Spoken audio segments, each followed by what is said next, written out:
Welcome to the Beyond Sober podcast, where transformation begins and recovery is redefined. Featuring your host, Kohdi Rayne, your favorite ex-alcoholic, liver failure survivor, and dedicated recovery coach. Here, we don't just focus on sobriety, we focus on true recovery, helping you to rediscover yourself beyond the clutches of toxicity. Join our community, embrace the change, and let's redefine your life together. This is Life Beyond Sobriety. Ding dong, bing bong. What is going down? Welcome to another episode of Beyond Sober. I am your host, your favorite ex-alcoholic, Kohdi Rayne. I think that's my name. It feels right when I say it, dude. What is up, dude? How you doing? I just got back from the gym. I'm still in my gym gear. I was like, you know what, dude? I had such a good time. I'm just going to go live. I'm just going to come hang out with all y'all. We've been having such a blast recently that I was like, you know what, dude? Don't even change. You still smell like all these other people in the gym, bro. What have you been doing? Handstands, backflips, dude? You've been breakdancing? Yes, that's what I do. That's how I express myself. You should know this already. With that said, dude, what is going down, man? I'm so stoked to see you, to hear from you, man. If you haven't checked out the website yet, obviously we've got one of the most powerful and transformative websites and resources on planet Earth, and Elizabeth in the building. What's up, girl? So stoked to see you. I just got your message and I was like, forget it. I'm not even gonna say, hey, what's up, Amanda? I'm not even gonna say I'm going live. I'm just gonna go live. So the website, just in case you haven't checked it out, beyondsober.org. As an organization, also a one-man show. My entire purpose in life is to help as many people take care of themselves, man. Yes, Beyond Sober means exactly that. I don't care if you drink alcohol. I care if you're taking care of yourself. I care if you care about yourself. The more you pretend to care, or the more you actually care about yourself, the better you're gonna feel, the better you're gonna do, and the better we all are together as a unit. We all win when we all win, dude. If you don't know my story, I'm an ex-alcoholic, liver failure survivor, dude. I haven't consumed alcohol in over 7 years. No lapses, no relapses, because if I drink alcohol, I'll die. Already died once, man. My heart already stopped. Holy jeez, I was bright yellow, throwing up blood, ascites, esophageal varices, all of the things that nobody wants. I not only survived, but I've chosen to thrive through and prevent people, as often as possible, from making some of the same decisions that I made. Now, I just had this really, really awesome conversation with this cat in the gym. He's going through a recent breakup, okay? He was with this incredible person for about 8 years. They met in college, and he's like 5 weeks without his partner now. There's this very interesting dynamic with the way people take grief and the way people process their emotions, dude.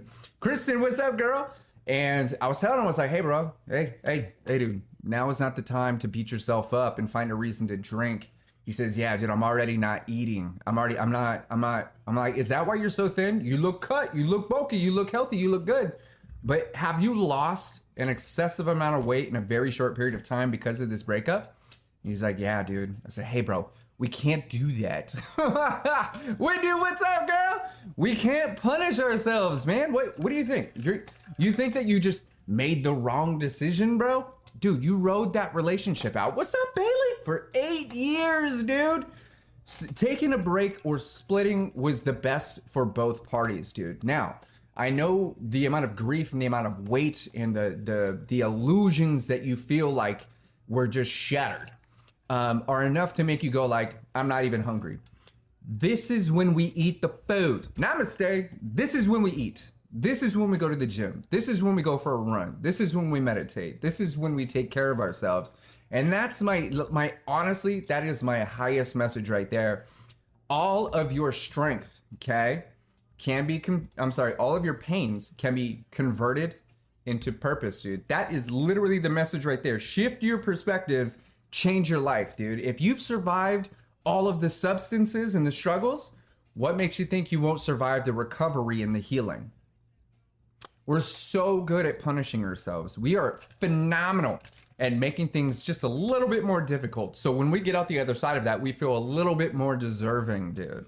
But do we have to make things more difficult? Is it like, who told us that we have to make things more complicated for us to be more deserving when we get through it?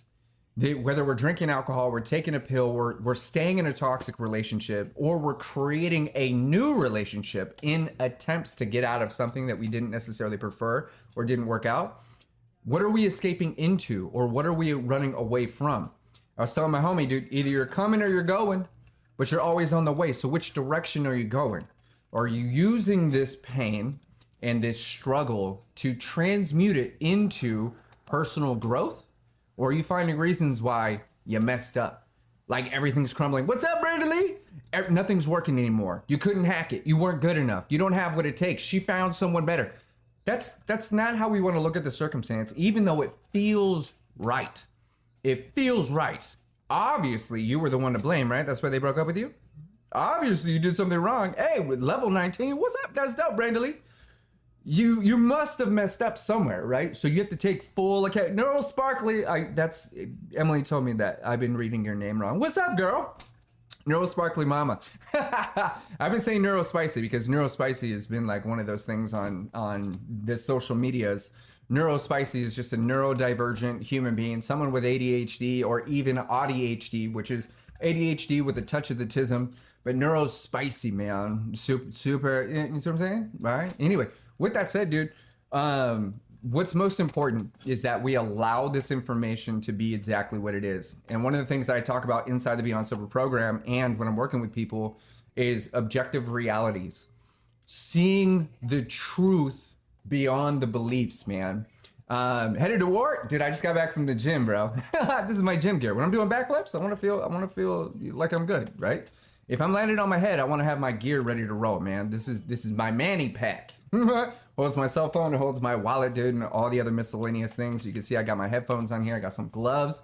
This is how I roll to the gym, man. I got ADHD, dude, so I got to feel a certain way. You're more sparkle than spice. But we want to look at all the circumstances that we find ourselves in, whether we were predicting it, whether it showed up like a tornado, whether it was kind of predictable in the sense that you kind of saw it coming, you saw all the red flags and didn't really do much about it. The point is that we look at this information and go, regardless of what it appears, it actually is this.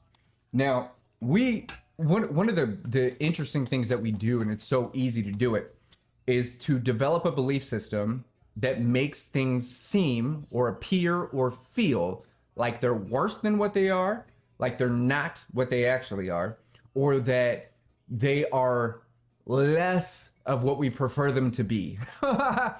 Here's a trip between a belief and a truth. And I talked to many people about this. Is it true? Is what you're choosing to believe true? We have to remember that the pain is here, it's real, you feel it, it's technically tangible, but is it true that you deserve to feel it? Is it true that you deserve to be punished? When I'm working with amazing humans, whether in or outside the Beyond Sober program or even through Unlabeled, we have to look at the circumstances that got us to where we are. And then we have to break down the objective truths that what things are without our opinion, what things are without our emotions, what things are without our perspectives. This is what it's all about, dude. Shift your perspectives and you'll change your whole life, dude. And that's one of the main driving factors in all of our behaviors, okay? What perspectives have we applied or are we continuing to apply because we've created a level of priority? We think it has to be this way, and if it's not that way, there's something wrong, dude. If it's not exactly the way it looks, that you are incorrect or things are out of alignment. We develop this system and series of expectations that lead us to go, if it's not this, then it must be that. But these aren't always true. Remember, it takes a lot of energy to believe something. Look, I want you to try this. I want you to start believing that my hat is red. I don't even wear that color. But think about it. Yeah, it's Pauly Shore. Think about how much energy it's going to take to make this hat red. You have to convince yourself that every other color that you're seeing right now is inaccurate. You have to your brain, see the red right there? You see what I'm saying? Your brain's looking for red now. It is trying to make this hat red, even though it is not. Even though if the hat was red, you would feel better.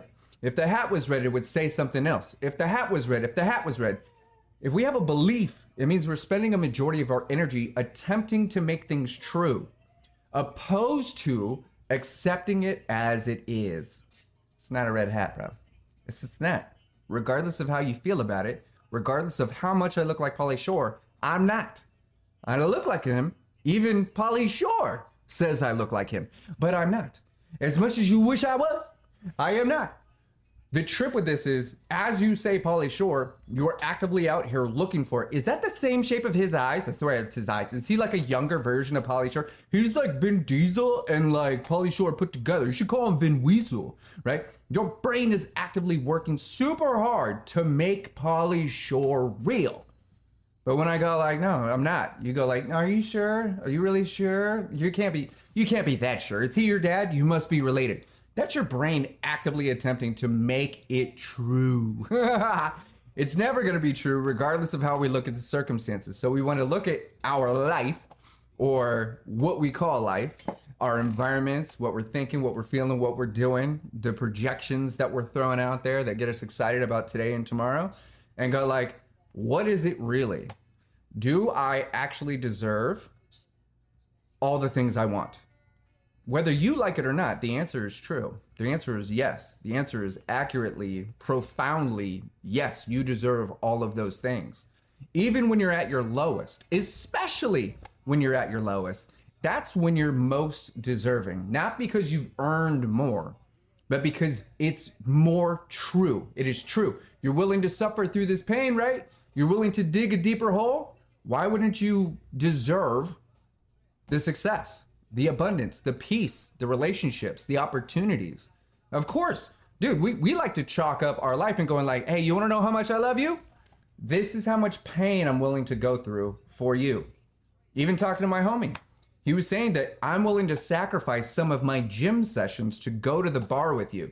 I don't even drink, but I'll go to the bar with you if you decide to come to the gym with me. He's trying to accurately like come to a compromise on drinking and poisoning himself on behalf of his relationship. And as a trade, what's up, dude? Thank you. Is you come to the gym with me once a week, right? For every time you go to the gym with me, I'll go to the bar with you. It's this really interesting compromise, dude. Whoa, that was weird. Did you see that? I saw it. Maybe it's the energy in the room. It's 100% accurate. So we like to think of this and go, the amount of love I have is equal to the amount of pain I'm willing to go through. The amount of love I have for you is equal to my willingness to sacrifice my comfortability. Hey, what's up, Heather? Dude, Ray Dog's in the building. What's up, baby boy? So stoked to see you, bro. So we're looking at these circumstances and going, what am I using to create a reality that I need to drink through? Do I really need alcohol, dude? Do I really need a substance? Do I really need that relationship? Do I really need that pill? Do I really need that? Or is it just the quickest route to the illusion of peace?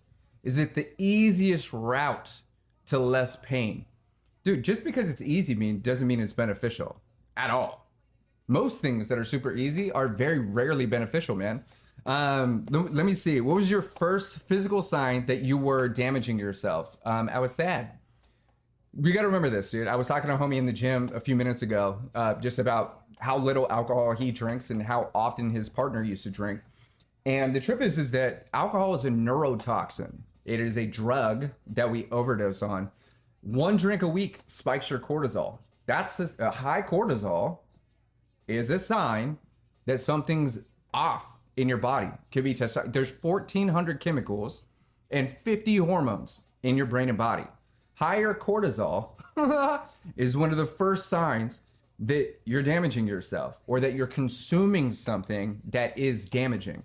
Remember, alcohol and any substance that isn't literally natural or plant oriented is considered a foreign agent. It was never intended to be inside our bodies. So why don't we put it there? You think we're supposed to inhale smoke? What are you talking about? That is our inclination that something is burning and we need to either put it out or get away from it. That's danger, danger, danger. Yet we as human beings go, guess how many cigarettes I could smoke without getting cancer? Guess how? My mother smoked for 80 years and she died peacefully. Okay, that's insane. That's human shit. That's crazy. So for me, one of the first signs that I was damaging myself was also probably one of the ones that I was ignoring. I was ignoring the insomnia.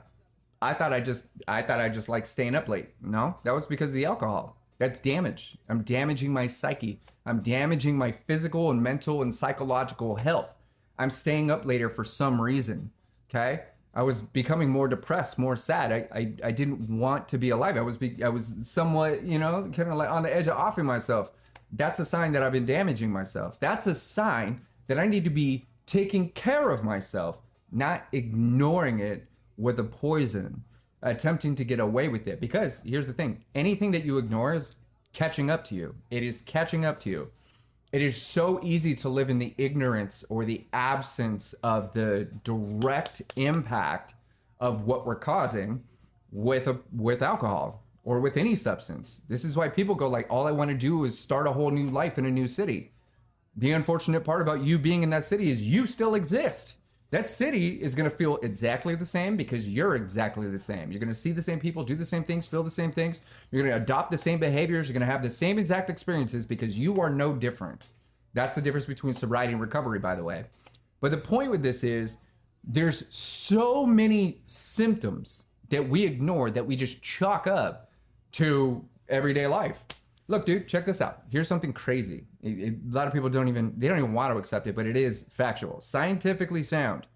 About 85% of the problems that you have in your life are in one way or another associated with the alcohol you're consuming. That relationship that isn't working very well, stop drinking entirely. See what happens. See if you could hear that person a little bit better. Maybe you have you're a little bit more receptive to what they're saying. Maybe maybe they could see you for how you're actually struggling and they are taking different steps to connect with you, right? Your finances, you don't have an extra dollar. You have 25 extra dollars to have 22 extra beers. Interesting. That's crazy. All of the things are directly connected to it. So just not drinking solves like 85% of Frojo's problems, dude, including your weight. So here's the crazy part about it is we think that alcohol isn't associated with our anxiety or our depression or our weight or our insomnia or our diet, Grace, thank you so much, or any of the things. I'm tired. Can't be alcohol's fault. No way. I was tired before alcohol. It's not alcohol's fault. I was having trouble sleeping before I started drinking alcohol and I still can't sleep. No, that can't be alcohol. My relationships were already rocky and I already kind of hated myself before I started drinking. Definitely can't be alcohol's fault. My trauma happened far before I ever picked up a drink, and it's definitely not alcohol's fault why I feel this way. I was super just lethargic before I ever had my first sip of tequila. Can't be alcohol's fault. Do you see where I'm going with this? I drink because of my anxiety, but I have anxiety because I drink. I was depressed before drinking, and now I'm more depressed because I'm drinking.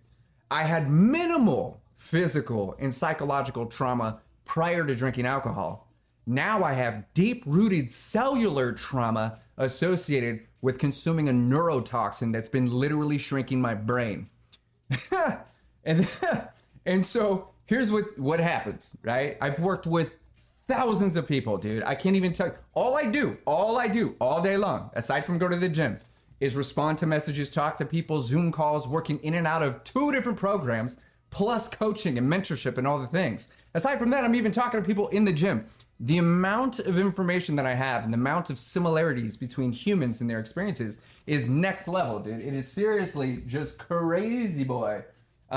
With that said, we have to look at this and go, okay, well, if our anxiety exists prior to drinking alcohol, then how much more anxiety is alcohol actually causing?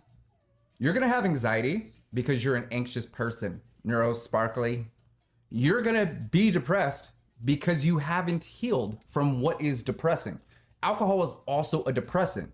So granted, it may be distracting you or removing your awareness to how bad you feel, but it's not curing your depression. If alcohol could solve anything, you'd have 0 problems. If it was a medicine, it would actually fix all of the ailments that you're experiencing, including why you're so tired all the time. Isn't it interesting that when you have a drink of alcohol, you just wake up randomly? I was tired, now I had a drink and I'm like ready to go. It must be the alcohol. Interesting. That's an interesting dependence. So my point with this is any of the typical ailments that arrive simply because you're human are caused and exacerbated by the same substance you're using to manage it. Once again, here's how it works. I have anxiety, so I drink. No, you don't, bro. You have anxiety because you drink. I'm an angry person, that's why I drink. Dude, you are destroying your mental health. Anger is a common response when you don't feel well. If you drink less alcohol and work on your anger, you'll have zero reason to drink alcohol. But we look at this, I see a ton of comments in here, 6,000 likes already. You guys are amazing. I'm gonna scroll back through these and grab some of the best comments. I apologize if I didn't get to you. I was running on these sentences and I was like getting excited about what I was saying and I let these comments go. I'm gonna do my best to keep up on this. I appreciate you guys. 62 days sober. Okay, what about dependence and needing to detox? And you can't just stop. That is circumstantial, okay? Most people aren't in a situation where they can't just stop, okay? So the analytics behind quitting cold turkey, I literally put a video out. If you go to my page right now, you look at the last video, it is 2 of the major misconceptions about quitting cold turkey and 3 truths. Most people can quit cold turkey, but they believe wholeheartedly, because they've been drinking and the mild experience they had prior, that they're gonna need to go to the doctor. They're gonna need to reschedule everything. They're gonna lose their children. They're gonna have to quit their job. They're gonna need to go into detox. They're gonna have to, phone a friend and do these things. Look, if you don't have a severe dependency on alcohol, you are probably not going to have severe withdrawals. If you gotta listen to what I'm saying. You are constantly detoxing alcohol out of your body. That is your liver's job. Why do you think it fails when it's been working too hard? Aside from alcohol being a literal gasoline and lighting your insides on fire, dude, it's forcing your liver to work so hard that it's actually getting hard and it's ceasing to function. It's getting hard, it's getting scarred, okay? That's extreme or aggressively excessive drinking. Unfortunately, most of us are taught to drink that way, but we have some type of, morale around it and we go like, oh, I'll just have 15 and not 20. Still a whole lot of alcohol, bro. It just is. That's a high tolerance, okay? So the point with this is a majority of people that think they can't stop, it's just a feeling. It's not true. Only 50% of people, 50%, half the people that have a severe or aggressive dependency on alcohol are going to have what would be considered life-threatening withdrawals or results. I can't even tell you the amount of people, I wish I could just pull it all up for you. The amount of people that are inside the Beyond Sober program, the people who have left me messages, the messages inside TikTok and every other platform, and the comments. Everybody, we'll say 10 to 1 are going, I thought I was gonna die. I thought I was gonna have to do this. I thought they were gonna be way worse. I just had a little bit of anxiety and I sweat for a while. I had minor tremors in the morning, but it's because of the amount of alcohol that I was drinking, not my dependency on it. You get it? So here's the trip. If you are one of the 50% of people that need medical assistance, get off of TikTok and go get it. You cannot solve the problem with the problem. And this is how I became a high-functioning alcoholic. Someone said, hey, bro, if you stop drinking, you're gonna die. You're gonna die, dude. You're starting to turn yellow, bro. They're using this fear-mongering tactics without knowing that I was just drinking a lot. And they scared me into going, well, I don't want to die. And they, without doing this on purpose, influenced me to continue drinking. And guess what happened? I became a full-blown, high-functioning alcoholic that needed 2 bottles of liquor every single day, or else my heart would stop. I would go into severe, you can't text, you can't eat, you can't drink water, you can't You can't do anything. Your body is seizing, dude. Your heart is going banana sandwiches, dude. That's because of the fear mongering that's happening all over the internet, dude. It's crazy the way it works. So the reason, I'll tell you this, in regards to withdrawals, the peak of your withdrawals are going to happen within like 8 hours of your last drink. So if you haven't found yourself in the hospital after drinking last night, you're probably not going to need a doctor. You're probably not. You need to drink water. You need to relax, dude. You need to stop fearing yourself, okay? You need to stop paying attention to WebMD. You got to stop watching those movies, dude. So many of us have this deep-rooted extreme scenario, dude. Like ingrained in our psyche is someone like dead hanging off the side of the bed that's just choked on their own vomit. That's a movie. The chances of that happening to you are so extremely low, dude. It's insane. Just because you have a high tolerance, dude, does not mean you're going to have high withdrawals. And here's the craziest part about this. Answer what question? The craziest part about this is drinking too much alcohol and having alcohol withdrawals basically give you the same exact results. I put a video out about this too. It's really difficult to determine whether or not you are basically going through the physical ailments of drinking too much alcohol, an excessive amount of alcohol, and going through withdrawals. Okay? They feel the same. Just Josh, you made party last night, bro. You used to come hang out with me, dude. I was a DJ. I made sure you had a drink in your hand, dude. You didn't want to hang out with me. You probably weren't getting home unless you were coming back to the spot to continue partying. Just because we partied super hard last night and you're starting to shake in the morning does not mean you're having withdrawals, dude. That's your nervous system on hyperdrive. Bro, you stayed up all night. A majority of withdrawal symptoms are because of lack of sleep and dehydration. You can't sleep when you're drinking, dude. And if you don't sleep, you die. Your body goes into extreme hyperdrive, dude, and you get a lot of the same ailments as if you were withdrawing. But if you hang out with the wrong people, they're gonna be like, hey, you need to take a drink, bro. You need to have a sip. Hair of the dog, boo-boo. If you don't have it, here's a double shot. That's what they did for me. Here's a double shot. You don't want a hangover? Just take a shot, bro. It's cool. I'll pour you a double. It's free. It's on the house, right? Whatever, Dr. Phil. So the trip with this is determining, first off, whether or not you're actually dependent, physically dependent on alcohol, or you just like to party. I know people that have drank gallons of alcohol, no withdrawals. No withdrawals. You know why? Because they didn't have a dependency on it, but they did have a high tolerance and they pushed it to the limit. They may have had an emotional entangle with it, but it wasn't so physiologically ingrained in their autonomic system that they needed it to function. They were just straight up going, I drink a lot all the time. I got a high tolerance. It's what I like. I got deep-rooted habits. I'm practicing alcoholic behavior and I'm really good at it. Look, I could drink 2 gallons of liquor in 2 days, not go through withdrawals. Granted, I was sick, super duper duper sick, because I drank an excessive amount of poison, and that's the appropriate response for consuming too much gasoline, but they did not go through the extreme withdrawals that was expected. We have to truly, truly understand our habits, our dependencies, the reasoning behind and within why we drink, why we consume, and in the ways that we consume. Happy, healthy people don't overdo it. They just don't. Why would they do that? I was telling homie, for an unhealthy person, every single sip of alcohol is an act of self-care. Still Spartacus, what's up, baby? I'm gonna say that again. Every single sip of alcohol is an act of self-care when you're unhealthy, when you're sick, when alcohol has become a staple in your life. Every single sip feels like it's solving a problem. It feels like it's fixing an ailment. It feels like it's putting a Band-Aid on something that won't stop bleeding. See what I'm saying? But we have to actually practice self-care, which is, first off, drink little to none. We can't have a clear, wholehearted, healthy perspective on ourselves or our environment if we're under the influence of an intoxicant, something that is literally warping the way we transmit information within our brain.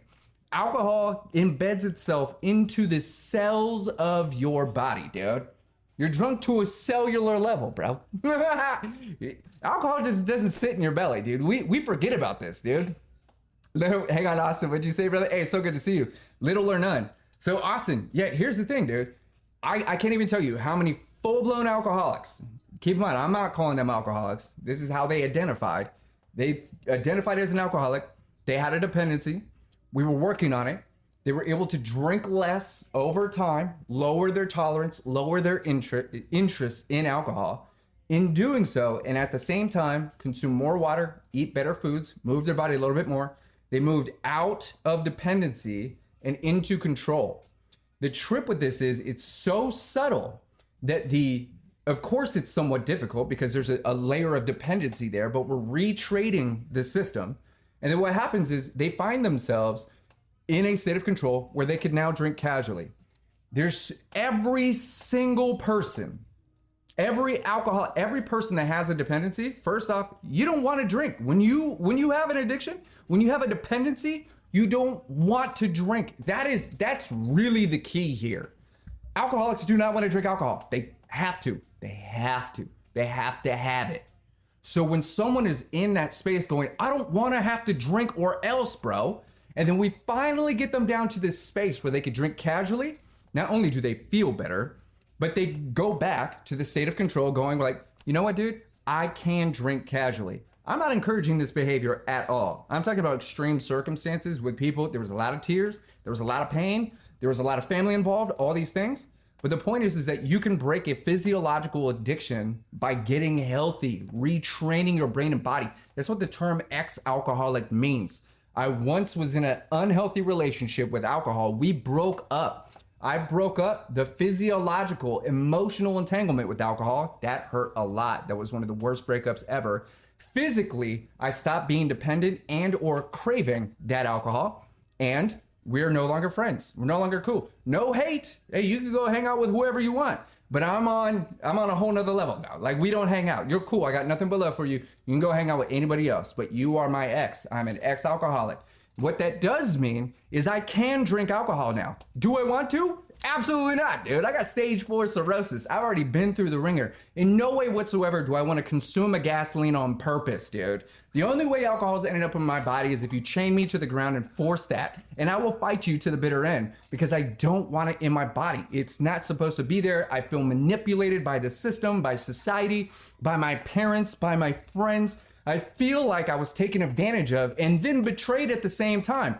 Had I known that it was literally going to stop my heart, it's going to take my house, take my job, take my friends, take my family, I was going to be a part of the 3 million people whose lives are destroyed every single year. Had I known it was going to turn me into a felon, dude, 8 years ago, do you really think consciously, wholeheartedly, from a clear state that I would go like, yep, that's for me. I want that.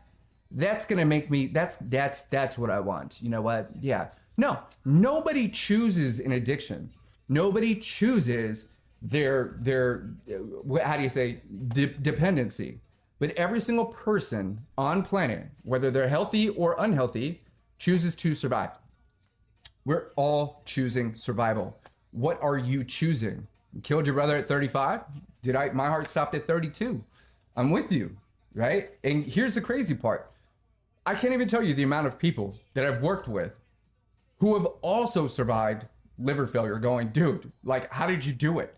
A series of very fortunate events that unfolded perfectly in my favor, dude. They told me, they made me sign papers saying, you're probably going to die, but if you don't mind, we're going to do some pretty crazy experimental things. It's going to hurt a lot, but you may have a chance. We guarantee nothing. Sign here and we'll see you on the other side. Maybe. Dude, right? Choosing life, Austin, 100%. We're all choosing life. We are all choosing to live. Here's the trippy part about life. Austin, bro, you don't have a life, man. You don't have a life. You are life. Life can only be experienced because you're alive. You are what you're experiencing. You're not experiencing me, dude. This is some dude with 2 hats that looks like Pauly Shore. You're experiencing you at all moments. Austin, I can be like, dude, I love you, bro. If you feel something, you're not feeling me, dude. You're feeling you. That's the love. That's the respect. That's the admiration you have for yourself. You may chalk it off and be like, hey, dude, thanks for all that love. Dude, I was just giving you permission to love yourself. You felt you at that moment, dude. Remember, we're always choosing ourselves at every moment. From an unhealthy perspective, which is what this is, shift your perspective, change your life. We go, that's selfish. That's wrong. How dare you pay attention to you? What about everyone else?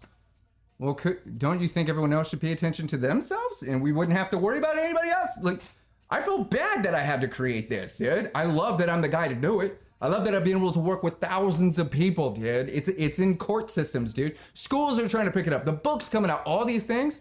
Hundreds and hundreds of hours on podcasts, dude. All of this stuff. It sucks that this exists, but it only exists because of what we weren't taught. You don't know what you don't know, which is why we have programs to help ingrain and open your brain. Woo! Oh yeah, tell you what. Thank you so much, Adonis. To new concepts, new perspectives, new truths, new realities. The reality that you are what you're experiencing. If it's a KK, is it okay, KKK? Right? That sounded weird. No. I don't. My ADHD brain was like, run with that. Then I was like, don't do that. That sounds weird. Anyway, my point is that when you change the way you look at things, the things you look at change, which is super duper duper important, dude. So important. You can look at yourself and find reasons and actually spend time, energy, and resources on finding reasons why you're not enough, you don't have enough, and you haven't done enough. Like you're not worthy of health and happiness and abundance and peace and joy, compassion, understanding, feeling seen, realizing that you're recognized. That takes a lot of energy to try and convince me. Neurosparkly, when we're working together, how often are you trying to convince me that you're not worth my time? Any bit? Any time? We'll spend an hour and a half, 2 hours together. Not one moment will you go like, yeah, but this is why I deserve all the crap. Never, never, ever, ever. Your brain is listening. You are saying, you're creating a full-on chemical response in your brain and body. This is why you have affirmations on the wall for your kids, man. This is why you're saying, Yolanda, what's up, girl? Why you're saying all the things that you're saying to yourself and others. This is why you're auditing and checking yourself before you project your perspectives, right? Catopia. Is that what it is? I love that name, dude. So we want to look at these things and go like, all right, cool. If everything is a perspective, then what perspectives do I need to change? What perspectives can shift? Am I allowed to shift these things? I wasn't taught this. I wasn't told this. I did it once before. It didn't really work. Are you sure you did it right? What can I change? When you could change any aspect. As a matter of fact, in Beyond Sober, we're constantly talking about looking at the same information in a different way. In a way that actually works for you. Peter! Dude, stoked to see you, man. What is it? My motherfucking man. This is 3 days in a row of greatness. Hey, Eric, what's up, baby boy? So stoked to see you. Hey, man, I literally, like, I'm getting back in the game, dude. So, now that my ADHD brain's kicking in, dude, and I'm like, all right, the banana, the potassium, right, the protein bar. Yeah, so I'm basically trying to schedule going live and hanging out with everybody every day, at least Monday through Friday, between like 1 and 4, somewhere within that time. I'm working with people every day between 1 and 4, unless we're actually like mentorship, coaching. Then you have access to the other calendars, right? You get me on the weekends if you need to. You get me after hours, all that stuff. But I'm scheduling time to come hang out with all y'all because a lot of people just need the reminder. And that's what I'm starting to really, really realize lately. You just need the reminder, whether it's the face, whether it's the message, whether it's the tonality, whether it's just the truth, it doesn't matter. We need to be reminded that we are capable of more, that we are worthy of more, that we do not have to punish ourselves, that we are allowed to change our perspectives. We are allowed to shift the way we look at things, that the way things are right now isn't the pinnacle of our success, that we are constantly growing, that we're allowed to say whatever we want to ourselves. We're allowed to feel any way we want about any circumstance. We're We're allowed to feel empowered. We're allowed to reach out. We're allowed to connect. It's okay to be insecure about where we are and ask for help, dude. The most powerful people, the happiest people that I know, all ask for help, including myself, constantly asking for help. Whether I'm using tools, whether I'm speaking to an incredible person, whether I'm doing research, I'm always trying to find a new way or a more applicable way to understand more so I can be more to help more people, right? Sometimes I'm hiring a coach, I'm hiring a mentor, and I'm working with them for an excessive amount of time. As a matter of fact, one of my business partners that I mentored, help him get his health on track, reached out to me and was telling me this business information. I was like, I didn't know that's what was happening, dude. Let me try that. Let's do that. And then I'm asking questions. How is it that the role shifted? He's now teaching me. This is because it's a community growth aspect. We all win when we all win. Happy, healthy people want to see other people happy and healthy, dude. We really do want to see you just beaming with light. We want you to have all the monies. We want you to just have all of the things. Because it feels good to know that you have all the things that you want, man. That you feel good about what you have. More importantly, who you are, Yolanda. And this brings up a very powerful topic of self-love, dude. Yolanda, you know self-love isn't becoming someone worthy of loving, right? You know this? Huh? You know that self-love isn't about becoming someone worthy of being loved. Self-love is loving you exactly the way you are. And in doing so, the feelings that you generate, the permissions you give yourself, amplify the truth that you deserve it all. The best of the absolute best. You deserve the happiness, the health, and the abundance, and the peace, dude. Bestie, you have to teach me how to love you. You see what I'm saying?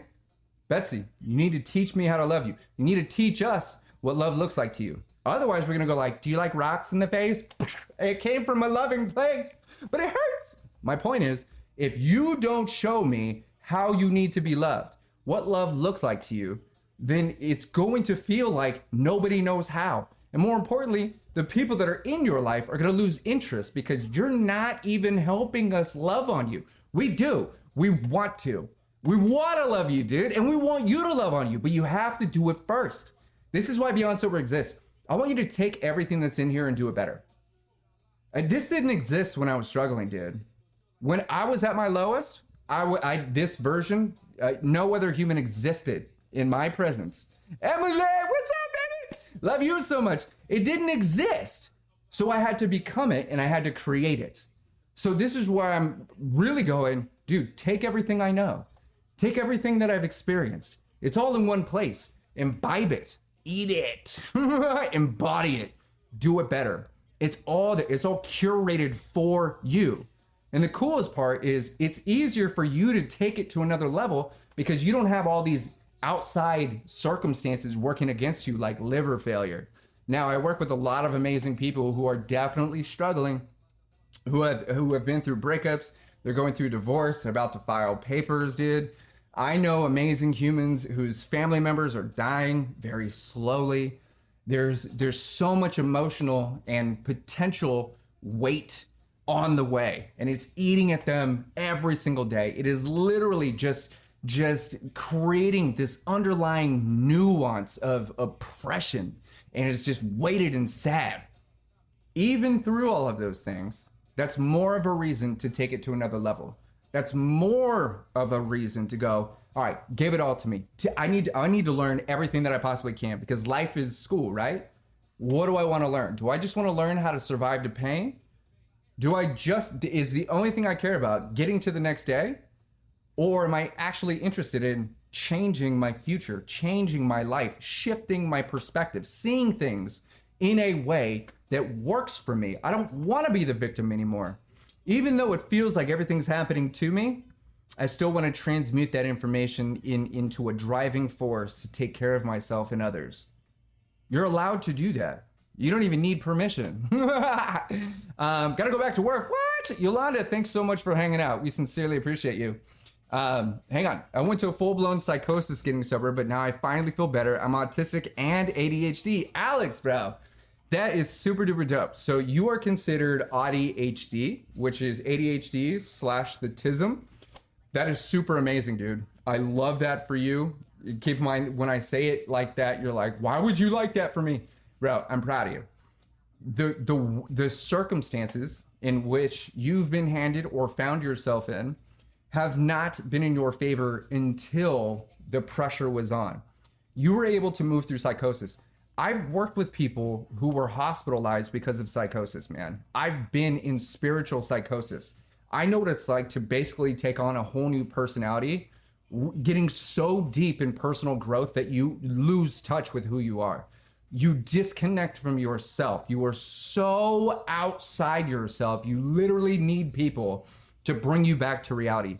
I've worked with people in psychosis, dude, that were on numerous medications and are now practitioners helping Chinese doctors like in LA.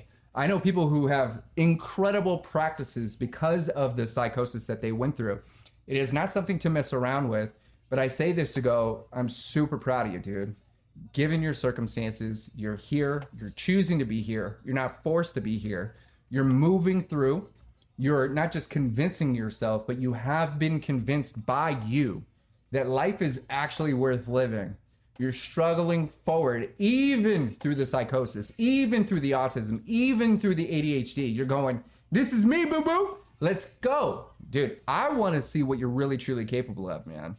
I want you to take this stuff to the next level. I want you to take these concepts, Tyler, to the next level, dude. If anybody could do it, it's you. I know for a fact. If you can move through full-on psychosis getting sober, dude, and you still choose to be here and better your life, dude, by choice, on your own dime and your own will, holy crap. You're taking over the world, dude. ADHD here, 12 years sober. Dude, Alley Cat, I love that, dude. I like to say, maybe I got a touch of the autism, hanging out, working with a lot of people who have, had a touch of it, or full-blown autism, or we're going to say higher on the spectrum. There's the same way that I was saying, like, you could have the same symptoms between like withdrawals and poisoning. A lot of the same symptoms and circumstances kind of like translate from autism and ADHD. I'm extreme ADHD, dude. So part of me deep down goes like, I wish maybe I'm autistic too. I'm not making fun of anybody. I think it's so awesome. It's so beautiful, dude. I've built websites to help people like meditate with ADHD and all that stuff. And to be perfectly honest, dude, almost every single person I've ever worked with that struggled with other programs, that was struggling with their mental or physical health, developed an addiction at one time, all had ADHD, ADD, BPD, CPTSD, or a combination of them all. This is why Beyond Sober is so holistically focused, meaning the only way to do it, Alex, is your way, bro.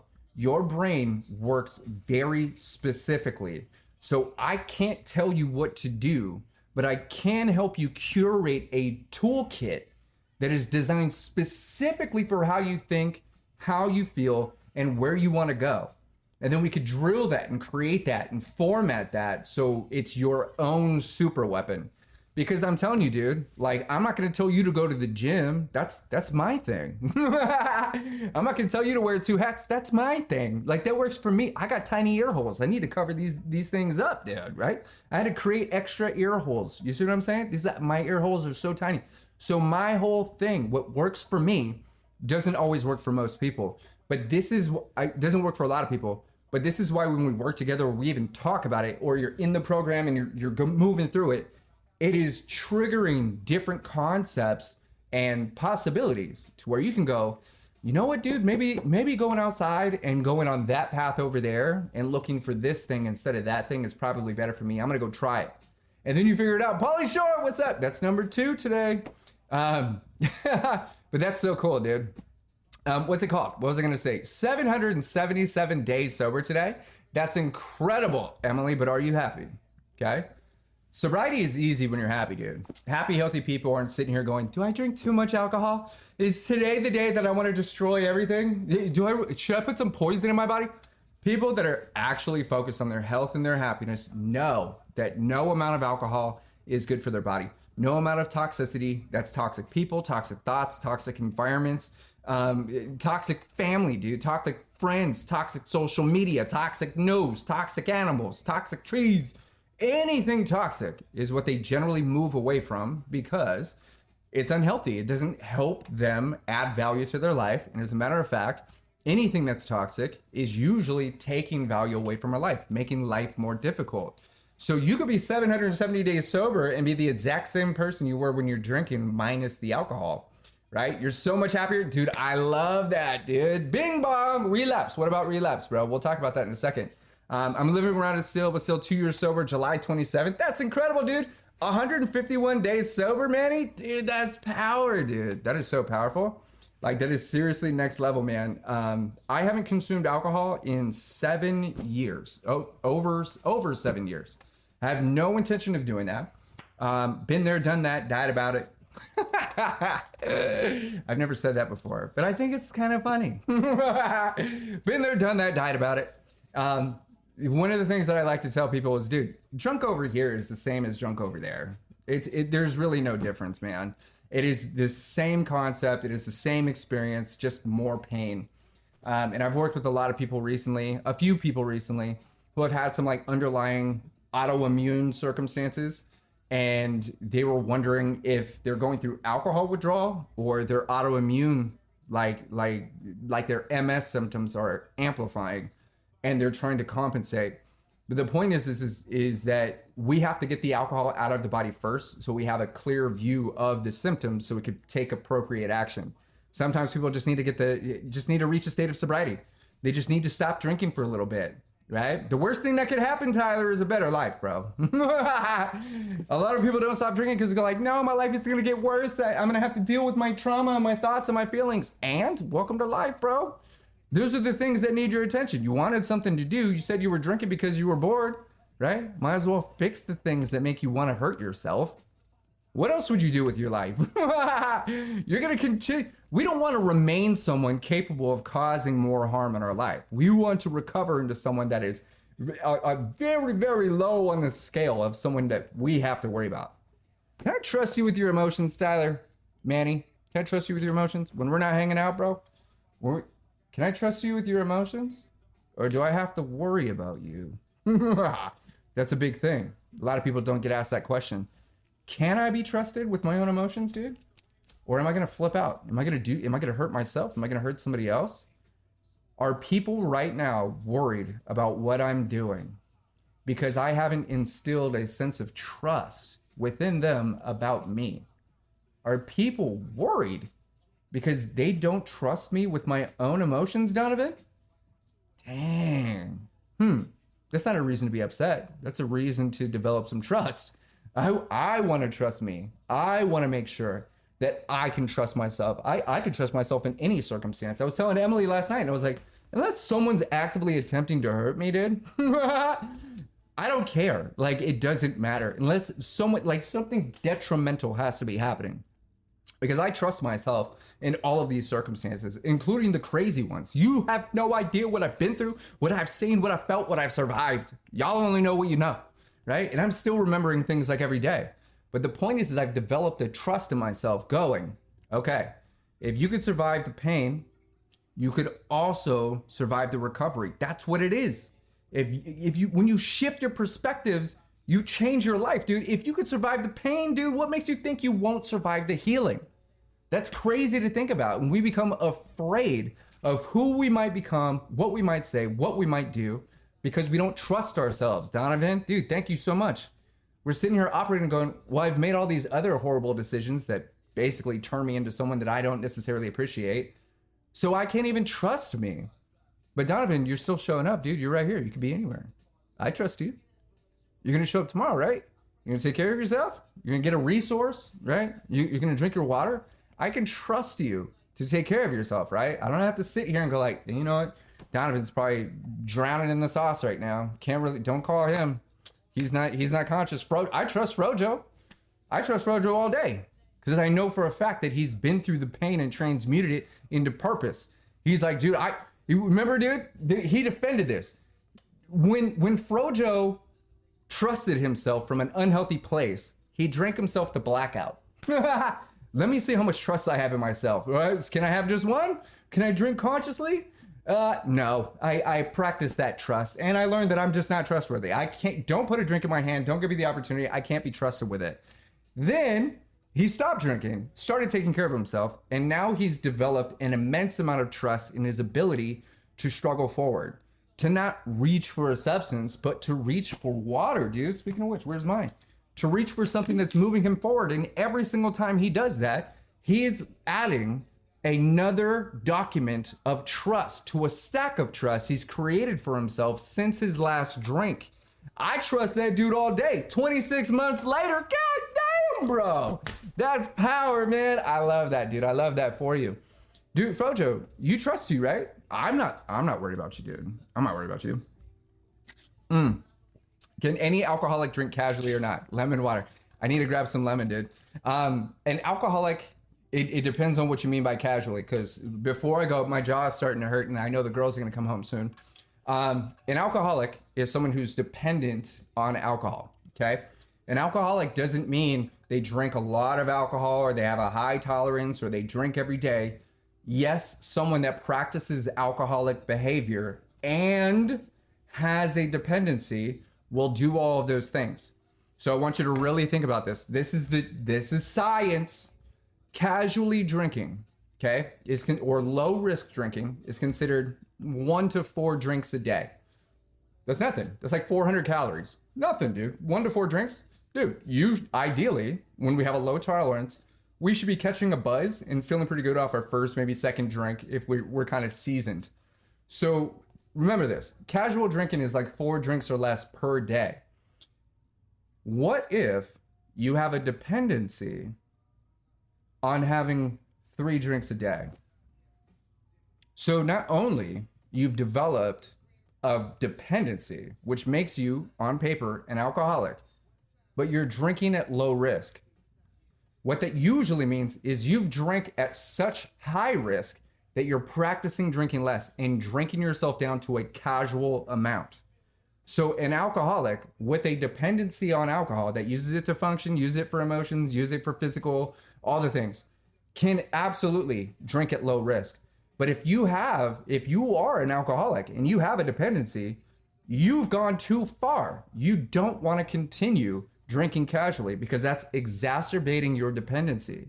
Why? The only reason, listen to what I'm saying, the only reason an actual alcoholic wants to drink casually is because they don't want to continue overdoing it. An alcoholic doesn't want to drink, they have to drink.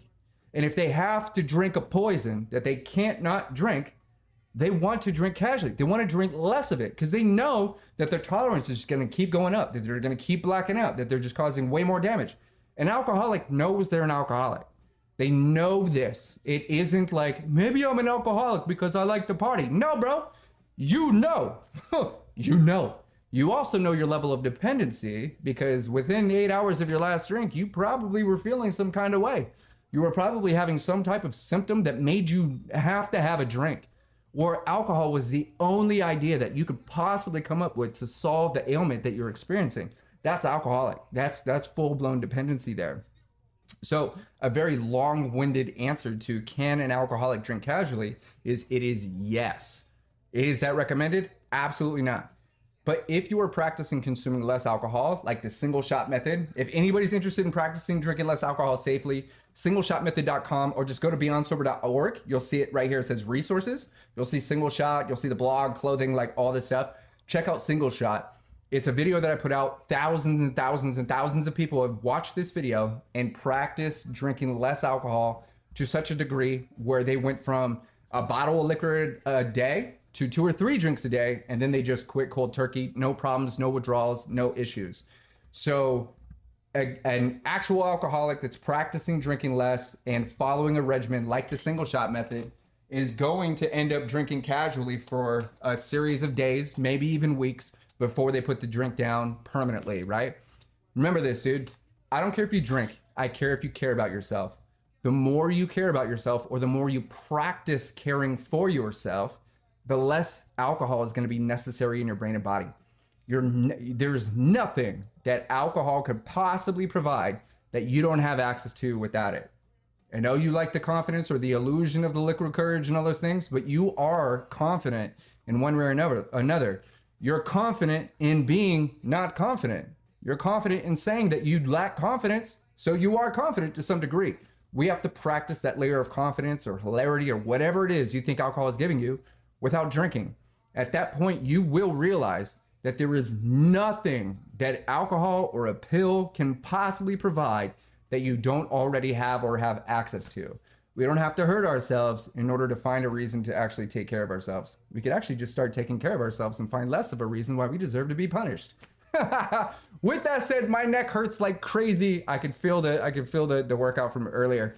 Dude, if you haven't connected with me off TikTok, dude, hit the link in my bio, dude. beyondsober.org. It's right there. My calendar is there. The programs are there. The clothing is there. I just released this new logo right here. Super duper sick, dude. Lots of new designs coming out in the next like month or so. Skulls and butterflies and like all these badass things. New phrases. You're going to see new models, like all the things, dude. We are killing it. I'd love for you to join me on this journey. If you haven't followed me, please do so. Thank you so much for 16,000 likes, dude. You really, truly don't understand. Laura, you commenting, you double tapping that screen and sending those likes out sends this video or sends this live out to someone who may be struggling and needs to hear what Polly Shore has to say. I'll be here tomorrow 100%. I've got more content coming out for you guys later today. I'm definitely going to release in the morning. If you want to chat with me, jump into Beyond Sober, and right there, dude, you'll see a link. It'll ask you, do you want to log into Beyond Sober, or do you want to come connect with me first? That will send you a link to my calendar. Once you pick a date for you and I to chat, it's going to send you back to the login to Beyond Sober so you can get started right there. By the time we chat, dude, you'd have already gotten a little bit of success, and then I'll work with you throughout the program up to like 6 weeks, dude. I'm here to help you win. I want to see you succeed. There's thousands of us working together. Don't be afraid of taking care of yourself, dude. Don't be embarrassed if you want to reach out, or you could use a free tool or resource. Dude, it's all here for us. With that, I appreciate you. I love you. I respect you. I admire you. I'm literally your biggest fan. Please take care of yourself. At least that's what my mother wants us all to do, is to take care of ourselves. She always says this. She says, take care of you, right? Oops, we got to do this real quick. It is saying it gave me a little thing. With that said, I love you guys. We'll chat soon. Hit that link in my bio. Let's connect. I'll see you on Zoom, or I'll see you live tomorrow. Drink your water, baby.